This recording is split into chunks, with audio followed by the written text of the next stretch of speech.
Hello and welcome. I'm Ijoma Onyato. Tonight, federal government lists benefits of Nigeria's participation in the 72nd session of the United Nations General Assembly as President Buhari arrives London after the meeting in New York. Joint Health Sector Union embark on indefinite strike over welfare issues. Compliance by members almost total across the country. Our big story tonight looks at the level of compliance with the Anti-Open Grazing Act in Benue State as the deadline for implementation of law draws closer. And US announces more sanctions against North Korea, targets persons and companies trading with Pyongyang. On business news tonight, Nigeria's Auditor General calls for the institution's autonomy to allow transparency and accountability in the country's audit system. On sports news, the Super Eagles of Nigeria qualified for the final of the 2017 WAFU Cup with a 1-0 win over Benin Republic. And from Abuja, non-teaching staff of universities' unions suspend their 2-week-old industrial action after negotiations with the federal government.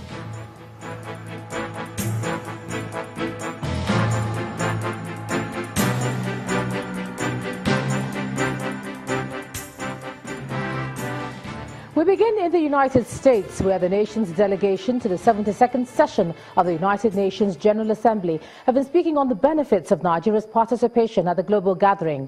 The government officials spoke after seeing off President Muhammadu Buhari, who has now arrived London after taking part at the meeting in the UN. On the sidelines of the UN meeting, President Buhari held talks with other world leaders, as well as the UN Secretary General. Our correspondent Gloria Umezoke reports.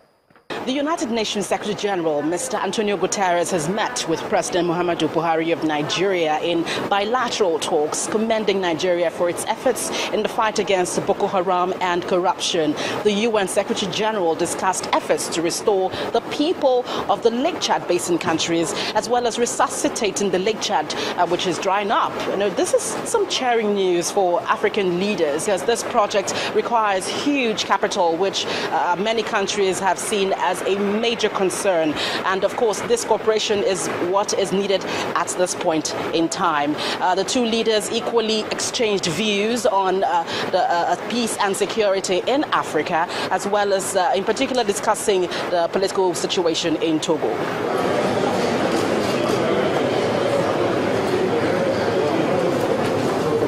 President Muhammadu Buhari departed the Millennium Towers, where he was lodged, headed for the JFK airport as Nigerian delegates lined up to bid him farewell. Nigerian delegates at this meeting are optimistic of long-term impacts emanating from here for Nigeria. We've had a successful outing. The one with Jordan particularly is significant. About 200 armored tanks given us on very liberal terms by Jordan and other areas of cooperation. Of course, they are bilateral with Ghana and then with the United Nations Secretary General. The meeting with Trump, the launch meeting with Trump, our president was there. I think this is one General Assembly that has been worth its while. The United Nations has shown concern for Nigeria by sending a team of the United Nations Security Council to go and see what is happening in Lake Chad Basin. They were able to visit Niger, Chad, Cameroon, and Nigeria, and they have made submission against how the internally displaced people, how the general well-being of those people in those areas will be taken care of. They are seeing Nigeria in a different light, from a terribly corrupt country to a country dealing with its issues, the issues of corruption, economy, and of course security. So in all three areas, Nigeria scored a serious pass mark under the leadership of President Buhari. So this shows that there is more cooperation amongst countries of the world with Nigeria. And this means more investments for Nigeria. The president is expected back into the country on Sunday, September 24th, 2017. From Millennium Towers here in New York, Gloria Umezuke, Channels Television News. And back here in Nigeria, we take a look at security, where troops of Operation Delta Safe have rescued 2 soldiers and 4 civilians after discovering a camp run by militants in Rivers State. The operation followed a report received on Monday by the headquarters of Operation Delta Safe in Yenagoa, the Bayelsa state capital.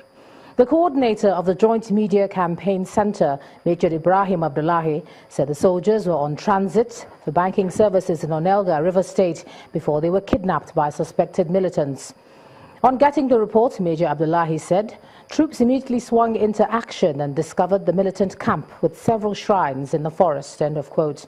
He added that the operation successfully rescued 2 abducted personnel, while a further search of the campsite led to the rescue of 4 more civilians, including a lady.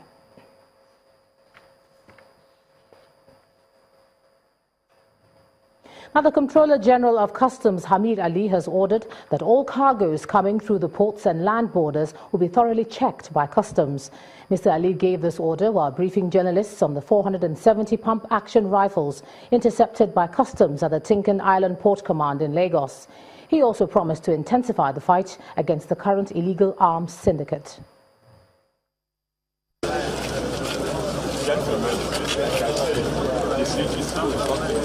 It's the second time in 1 week that the Comptroller General of Customs and his team will come to Tinkan Island Port Command for the same purpose, to display seized arms imported from Turkey. In January this year, the service intercepted a container of 661 rifles along the Mile 2 Apapa Road. Just last week, another 1,100 weapons were seized at the Tinkan Island port, all from Turkey. The method used this time is not different. The 470 pump-action rifles were concealed with elbow-plumbing plastic material in a 20-foot container. Taking cognizance of the challenges that lie ahead of the reintroduced physical examination of all imports, the Comptroller General of Customs insists the service will do what is required of it. For us, in the Nigerian Customs Service, we have developed a profile, and we are, like I promised you, and I told you the last time we were here, that we are going to escalate this issue beyond the borders of Nigeria. The customs boss claims the service is collaborating with the embassy of the originating cargo for further investigation. But what is being done regarding the source of these imports? We'll have the first diplomatic meeting. I'll be meeting with the ambassador of Turkey, specifically on this issue. Because already our president has discussed this issue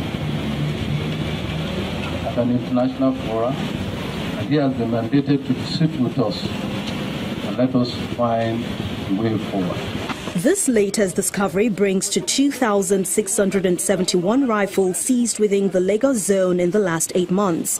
The impact these arms could have made can only be imagined if they had slipped through the port. Away from security matters, Nigerian youths have been asked to transform their passion into entrepreneurship skills as a way of bridging the unemployment divide in the country. This message formed the crux of the discussion at the 4th Gamaliel and Susan Onosode Foundation Forum in Lagos, where prominent business personalities featured. Lecture looked into solutions for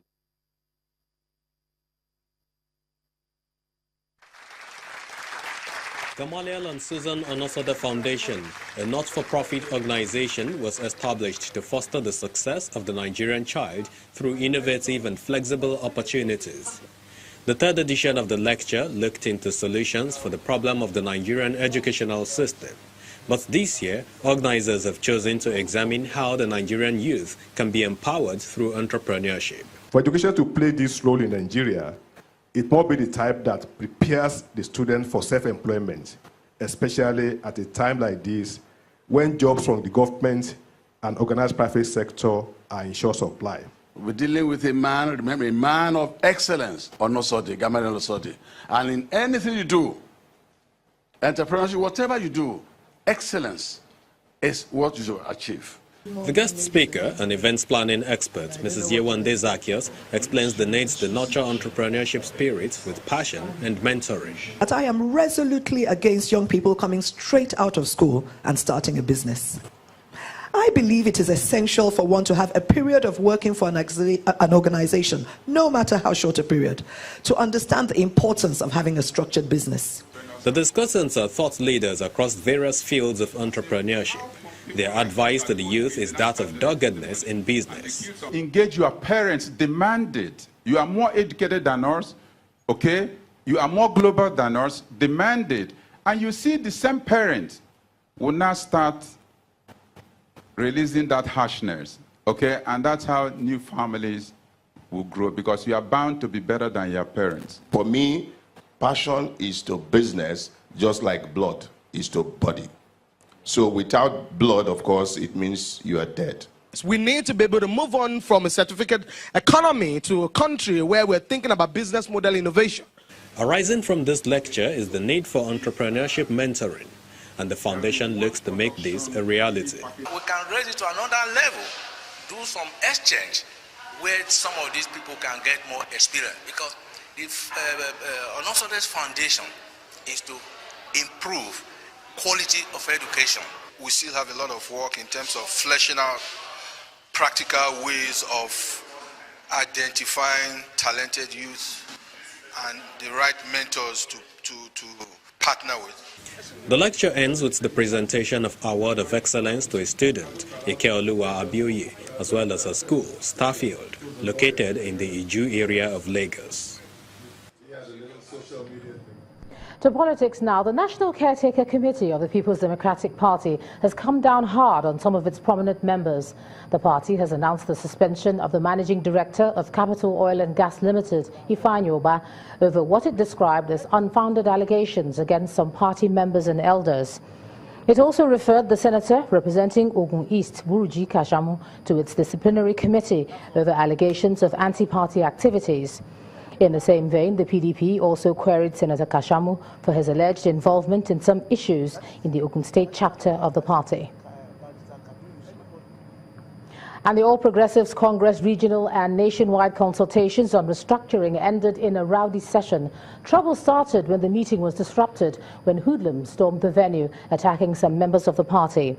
In attendance were some members of the party's stalwarts from the region, some of which include the Deputy Governor of Ondo State, Secretary to the Ondo State Government, the party's Southwest Vice Chairman, and some traditional rulers. The soul searching continues.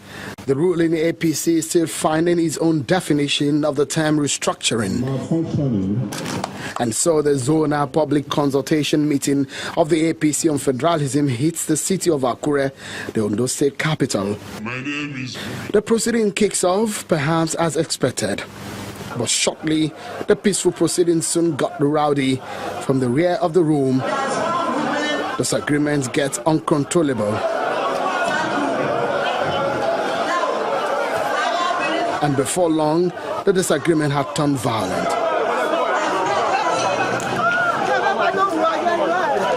It becomes a stone-throwing contest, an ugly scene. Some of the APC chieftains can only identify the violent players as sponsored. In the interest of the nation, the party called for opinion on restructuring, and we came here. We have done our presentation and there was no problem. Only for the talks of the secretary to the state governor here, in the person of Abegunde Abena, to come and harass me while I was granting press interview. There was no problem at all. All presentations have been done. Only for them to come here and attack me. Assuming that I've come here alone today, it could have been another thing entirely. People that he brought from the Osho State, all of them came with stick. Of the opinion that they came here wanting to fight. I don't know what happened. What led to what happened outside? I cannot talk about it. But I was inside. I mean, I don't know what really led to what he said. And if he said it was attack, I don't even know the nature of attack. But I want you to know, and you saw them, all of them with stick. The aim of the gathering may have been overshadowed by the violence, but the agitations across the country underlines the need for Nigerians to find a lasting solution to some of which are captured on the placards of some of those who attended the consultation meeting here. In part 2, after the break, flood wreaks havoc in Owerri, the Imo State capital, after over 12 hours of rainfall. That's in a moment. Do stay with us.